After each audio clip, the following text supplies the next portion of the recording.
to In the Kitchen with Delightful Donna. Today we're making red enchilada sauce from scratch.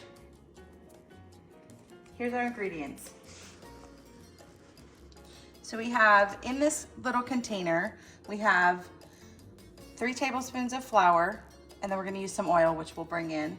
And then these are our spices that we're gonna add, which is 1 tablespoon of chili powder, a half a teaspoon of cumin, a teaspoon of onion powder, a teaspoon of garlic powder, half a teaspoon of ground oregano. You can use the oregano leaves or the flakes if you have that. This is what I prefer.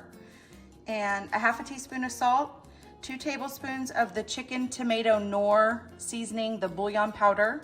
You can use any flavor of that you want. If you're making beef enchiladas, you could use beef. If you're making chicken enchiladas, you could make chicken. It's whatever you prefer. And then we're gonna use 2 tablespoons of tomato paste and 2 cups of water. Let's get started. So we're gonna turn our pan on medium-high heat. All right, we're gonna add 3 tablespoons of oil. That's about 1, about 2, and about 3. You know, guys, if you've watched my channel before, you know that I don't really measure that much, measure from the heart. This is a guesstimate. I went through and wrote down what I normally use. I kind of just spooned it. That's why I put it into here, because I kind of just eyeball it usually. So this is as close as it's gonna get to measurements. I'm gonna let that oil heat up a little bit and coat the bottom of your pan. Okay, now that that's heated up, we're gonna add our flour. And general rule of thumb here is we want equal parts of flour to oil. And just combine that to the oil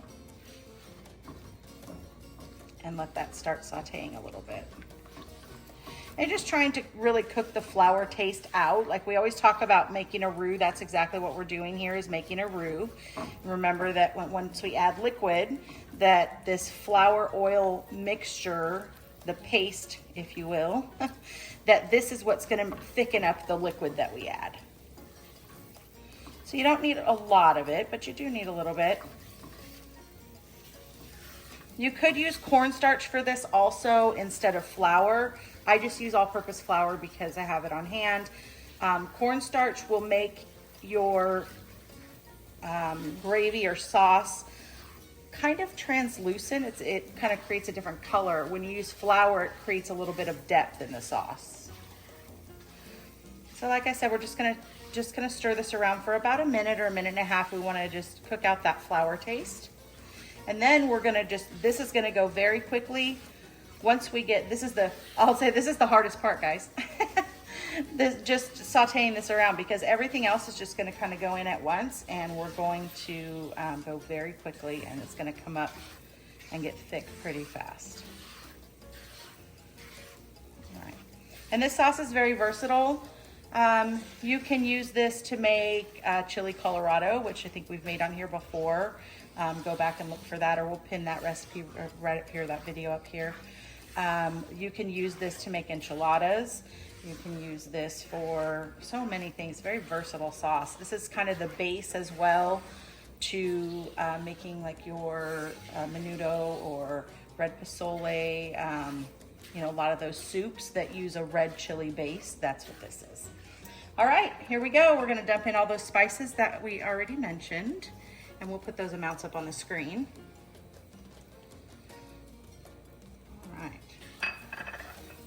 And again, this is something that my husband's grandmother taught me at a young age. I was probably in my late teens, early 20s when she taught me to make this.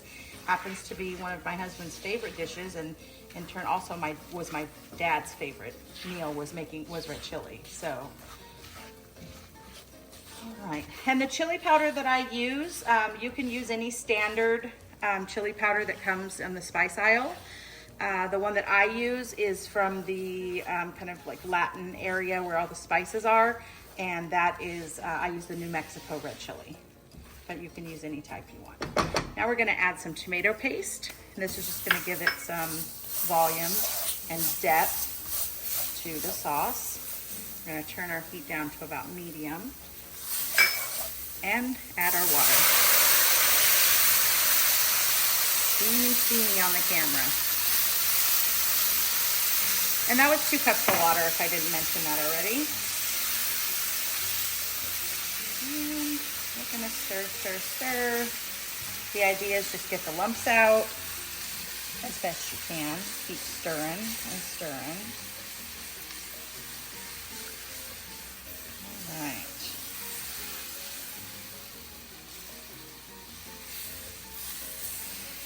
And if you like it spicier, you can add more chili powder, or you could add some some cayenne powder, something like that to make it spicier. If you like it spicy, we like it on the more mild to medium side.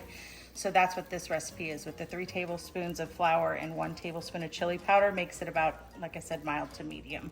I would say on a spice level of 1 to 10, this is probably gonna be about a 4 to 5. So not very spicy at all. And then we're gonna bring it just up to a boil. Remember, our heat is on medium right now because we don't wanna cook it too fast and make it ball up like glue. All right, and you see that we've gotten the lumps worked out. That's the goal. You want a smooth sauce if possible. If you can't do this with a spatula, a rubber spatula, you could use a wooden spoon. Sometimes that's a little easier. You could also use a whisk in here if that's something that you need to do to get your lumps out. All right, we have it just to a boil. We're gonna turn it down a little bit to medium-low. We're just gonna let this simmer for about a minute. Remember that anytime you're making a gravy or a sauce, that it does not come to its full thickness until it's come to a boil. So we wanna bring it to that boil first, so that we know what our thickness is, if we need to adjust that. If this was too thick, we could add some more water. If this was too thin, then we could make a flour and water slurry and put that in here to thicken it a little bit more. But I think my consistency is pretty good. You see that it coats, the spatula well. So this is good. So we're gonna leave this on medium-low, and we're just gonna let that simmer for about 1 to 2 minutes. It doesn't take much. I am gonna be making something else with this. I'll be making enchiladas most likely, and we'll have another video on that, on how to use this sauce.